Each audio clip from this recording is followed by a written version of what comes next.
I'm cooking. I'm cooking a Mexican taco for myself for tonight's dinner. I'm grounding the ground beef. I'm putting onions in there.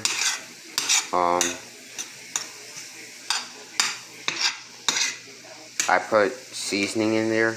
I put salt, the black pepper in there. And I also put some of this in there. Crushed red peppers. Crushed red peppers.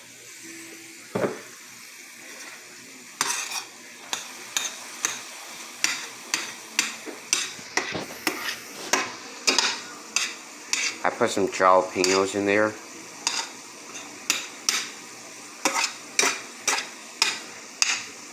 As I'm breaking down the ground beef and letting it cook out,